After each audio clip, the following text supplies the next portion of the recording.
Are you down for this? If you're in the mood, we can take it to the moon.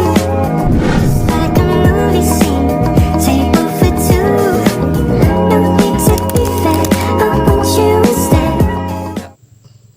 Jika orang Inggris mengucapkan good morning, Maka orang Korea mengucapkan annyeonghaseyo. sudah sepatutnya kita mengucapkan Assalamualaikum warahmatullahi wabarakatuh. Kita kenal, maka tak sayang. Maka pertama-tama kami ingin memperkenalkan diri kami masing-masing. Mulai dari sebelah kiri. Perkenalkan, nama saya Muhammad Dan nama saya Lutfia Nurhalifah. dan nama saya Anissa Dwi Anjani. Kami dari kelas 8. Kami akan memperkenalkan dan menjelaskan makanan khas Dayak. A few moments later, a few inches later, 2 hours later, 1 eternity later. Yang pertama ada lemang. Lemang adalah beras ketan yang dimasak dalam bumbu berlapis daun pisang, sering disajikan dalam acara adat atau lebaran. Cara pembuatan lemang gampang loh. Yang pertama, beras ketan dicuci bersih lalu direndam sekitar 2 jam biar empuk. Campurkan dengan santan dan sedikit garam. Yang kedua, potongan bumbu mudah dibersihkan, lalu bagian dalamnya dilapisi daun pisang supaya lemang tidak menempel saat dimasak. Dan yang ketiga, tuang beras ketan yang sudah dicampur santan ke dalam bumbu sampai hampir penuh. Yang keempat, bumbu berisi adonan disandarkan di dekat api unggun atau bara api, lalu dipanggang sambil diputar agar matang merata. Proses ini biasanya butuh waktu 1-2 jam. Yang kelima, setelah matang, bumbu dibelah dan lemang siap disajikan. Rasanya gurih, legit, dan wangi, daun pisang serta bumbu. Nah, begitulah langkah-langkah pembuatan lemang. Nah, lemang juga ada fungsinya loh. Fungsi dari lemang adalah sebagai makanan pokok pengganti nasi dan hidangan khas pada acara adat, perayaan, atau pesta. Lemang juga melambangkan kebersamaan karena biasanya dimasak dan dimakan bersama-sama. Yang kedua ada tempoyak. Tempoyak adalah fermentasi durian yang dimasak bersama ikan atau sambal. Rasanya sangat kuat sekali, tapi orang Dayak suka karena khas. Cara pembuatan tempoyak cukup mudah loh. Yang pertama, pilih durian yang benar-benar matang dan manis, lalu ambil daging buahnya tanpa biji. Yang kedua, campurkan sedikit garam ke dalam daging durian. Fungsinya buat membantu proses fermentasi dan mencegah cepat basi. Yang ketiga, fermentasi, simpan campuran durian dan garam tadi dalam wadah tertutup. Biasanya dalam toples kaca selama 2-5 hari dalam suhu ruangan. Yang keempat, hasil akhir. Setelah difermentasi, daging durian akan berubah aroma dan rasa jadi asam dan agak tajam. Nah, hasil inilah yang disebut tempoyak. Tempoyak juga ada fungsinya loh. Fungsi tempoyak adalah sebagai lauk pendamping nasi dan sumber probiotik alami dari proses fermentasi durian. Tempoyak juga berfungsi untuk menambah cita rasa khas dalam masakan Dayak. Yang ketiga ada kenta. Kenta terbuat dari beras ketan yang ditumbuk. Kadang dicampur kelapa parut. Biasanya dimakan waktu upacara adat. Cara pembuatan kenta gampang loh. Siapkan bahan. Beras ketan dicuci bersih, lalu disangrai atau dikukus setengah matang supaya tidak terlalu lembek.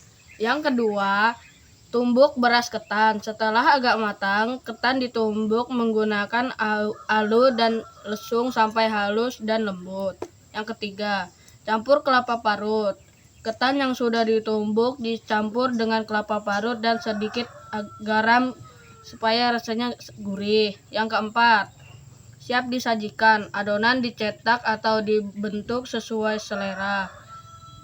Kenta biasanya dimakan bersama keluarga atau dibagikan dalam acara adat. Kenta juga ada fungsinya loh. Kenta digunakan dalam upacara adat suku Dayak sebagai simbol rasa syukur dan persatuan. Selain itu, kenta juga menjadi sumber energi karena terbuat dari ketan yang mengandung karbohidrat tinggi. Yang keempat, ada pansoh.